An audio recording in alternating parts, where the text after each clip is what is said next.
There is an overwhelming amount of scientific evidence showing that intelligence is behind creation. This video will be the first in a series to outline this evidence. While there are many different disciplines of science that point to God, the three that we're going to focus on in this first video are, number one, the mathematical formulas that make up the structure of matter and life. Number two, the fine-tuning of the universe. Number three, life itself.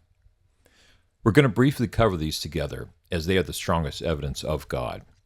Since they tie together, it is necessary to explain them at the same time. Future videos will cover each individual topic in more depth. First, starting with the formulas that make up the structure of matter and life, we have two main formulas. The first is the ratio of 1.618, known as the golden ratio. It is derived from the Fibonacci sequence, which makes up many different plant and animal structures in biology, as well as structures in physics. You can see here how galaxies, waves, weather patterns such as hurricanes, from the laws of physics, while plants, shells, and other life forms also follow this formula to create their structures, as it is embedded in the DNA. 1.618 has a unique feature of having the same decimals as its inverse, 0.618. It is the only number in all of infinity that has this unique feature. So there's a 1 in infinity chance of getting this unique number. This ratio dominates most of life, as we can see in the face and in the body of animals. We can see here in the human body how it dictates the digits of the hand, the arm, the legs, the torso. In animals, it's the same. It dictates everything from insect to dolphin. Not only is this ratio hard-coded within our DNA to determine the structures of our body and face, studies have been done on infants to show that they favor faces with a 1.618 proportion. Our mind recognizes that harmony is made up of the sound waves that are proportional to 1.618. It has been known for thousands of years by builders and designers to be the most aesthetically pleasing proportions. This fact alone that is encoded in our DNA, and our minds are programmed to recognize it, is strong evidence of a designer that purposefully created this. But it goes much deeper than that. The golden ratio is used all throughout physics in hydrogen bombs, atomic structures, the emitted particles, galaxy swirls, orbital distance between planets, and much more. In quantum mechanics, it is even used in the resonation of quarks, the smallest of particles. It's called the signature of God because these underlying laws that make up the basis of the structure that we see throughout existence. The other formula that is used are fractal equations. Z equals Z squared plus C is one such formula you see. This self-replicating formula defines the structure of ferns, trees, mountains, clouds, and much more. Again, it's used in biology and it's used in physics. If you look at the above scene of mountain and sky, it looks real, but it is actually computer generated using the self-replicating formulas. This formula is also used in ways that are not as obvious. The stripes of a zebra, peacock feathers, the spots of a leopard, even the seemingly random coat of a Holstein cow, leaves, blood vessels, lungs, lightning, tributaries, and rivers show how physics follows the same formula. These formulas could have been anything in a random unguided system, but it just so happens that this self-replicating formula is the most efficient way to have the most surface area, which is very important for exchanging oxygen. For lungs and blood vessels, this is crucial. The fact that this one formula is the absolute best one shows the design behind life and matter. This amazing brilliance of this basic simplicity is that we can have these formulas with different starting points that create such random-looking events. A seemingly chaotic storm is actually driven with mathematical order. There's obviously a genius mind behind all of these complex yet simplistic formulas. The second thing we have is fine-tuning. When we look at fine-tuning, we see the laws of physics are so fine-tuned that if any of the parameters are off by a fraction, the universe would not exist. Roger Penrose, an Oxford mathematician, gave the odds of 1 in 10 to the 10 to the 123rd power, a number that is so large that even if you used all of the atoms in the universe as zeros, you still couldn't write it out. Conditions such as the strong nuclear force, weak nuclear force, gravitational force, constant electromagnetic force, velocity of light, and more make conditions that make the universe impossible with any deviation. One of the most precise is the cosmological constant, which is necessary for the universe to exist. This parameter is so precise that it is 1 in 10 to the 120th power. Even a fraction of the gravitational pull of an atom, and the universe would contract. This precision is exact. There is no room for deviation. We have other things like the expansion rate of the universe, 1 in 10 to the 55th power. Mass density of the universe, 1 in 10 to the 59th power. If it's off by a tiny fraction, we do not exist. The way that the Big Bang occurred and the expansion of the universe is very precise, including the Big Bang ripples, the entropy level of the universe, the mass density of the universe, and many more. What's more, if the mass density of the universe had the equivalent of just one more dime of matter, then the universe would have contracted into a black hole. Another compelling argument is the inflationary theory, which states that the universe expanded instantly in 10 to the negative 32nd of a second. That means that all the galaxies and stars and matter that now exist were flung billions of light years faster than you can blink, in just the right place with just the right density and just the right laws, and the claim of the atheist is it just happened by accident. There's no way that all this precision could happen without an extremely powerful, extreme intelligence behind it. These fine-tuning restraints that we've spoken about determine whether the universe exists or not. There's a false narrative among atheists that says the universe would just be different if these parameters were changed, but that is not true. There are some fine-tuning conditions that would change the makeup of the universe. These are concerning chemistry and how it defines the periodic table of elements that we have. If the parameters are even slightly different, then we have too few elements, or the mechanics of life to work, or we have too many heavy elements that would cause the universe to collapse before life could exist. The building blocks of proteins, amino acids, are made up of the elements carbon, hydrogen, nitrogen, and oxygen. These are the only elements that can handle the nuances required to perform the tasks needed for life. Carbon is the most important of all for life. It can bond to the different atoms necessary to make the molecules we need for the cell to do the work with proteins. What dictates this is the strong nuclear force. The electromagnetic force to gravity, which is fine-tuned to the part of 10 to the 40th power. Electron to proton mass, the maximum deviation we can get with this is 1 in 10 to the 37th power. As you can see, even the least of fine-tuning is extremely exacting. The fine-tuning that extends to the Earth consists of 154 specific requirements needed for life on a planet. The odds are against even one planet out of the 100 sextillion planets in the universe being suitable for life. The list of conditions here are items such as the distance from the sun, the amount of water needed, magnetic field rotation, proper gravity, the proper tilt, oxygen level, carbon dioxide level, soil mineralization, which is one of the reasons why Mars colonization will be so problematic, because our soil is fine-tuned to grow the plants that feed us. The multiverse theory is an attempt by atheists to explain away the fine-tuning of the universe that very obviously requires intelligence. There is absolutely no proof of multiple universes.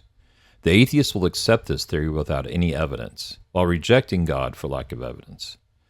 I don't believe in the multiverse theory because of the lack of evidence. There should be evidence from this in the way of exotic matter that we can see from these infinite amount of universes that have been created over an infinite amount of time traveling through our universe.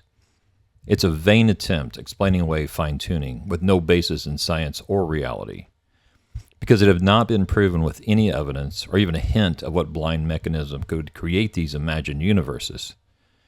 The simple mathematics that regulates our universe, on the contrary, show that intelligence was part of the initial design at the beginning of our universe. In the words of Michio Kaku, the universe that it could have been random, but that instead our universe is rich, it is beautiful, elegant. He points out that all the laws of physics could fit on a single sheet of paper, and in fact, what I do for a living is try to get that sheet of paper and summarize it into an equation 1 inch long. Einstein also believed in something that ordered the universe. Both attribute that to something akin to Spinoza's God, but they still recognize an intelligence of some sort behind the universe because of its order. The third thing that we'll look at is life itself. The fundamental issue with life is that the cells require proteins for all their operations. But proteins are very rare. Outside of life, we never see them. The reason for this is that proteins have a specific shape in order to interact with each other. They have a lock and key fit in order to do the necessary work in the cell. These protein-to-protein interactions are what makes life possible. There are only about 10,000 shapes that allow for protein-to-protein interactions. An AI program, DeepMind, recently calculated the amount of possible proteins in the protein universe.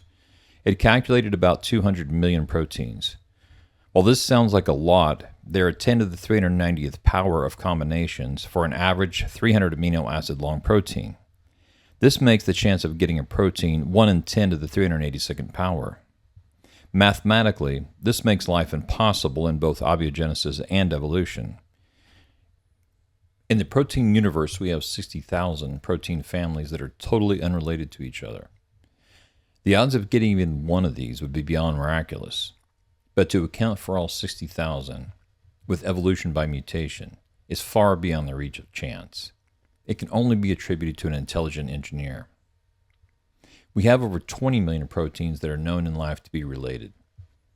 To get even 150 amino acid long protein that is related, research has shown that it would take 1 in 10 to the 77th chances to get a viable protein. Another study showed that 100 amino acid protein would take 1 in 10 to the 55th power of chances. So, even when we're trying to get a similar or workable protein from an existing protein, we see the odds make it unreasonable to expect even one to be produced successfully. But we have to do this over 20 million times. If we look at life, we can calculate the total amount of mutations possible that have been passed down.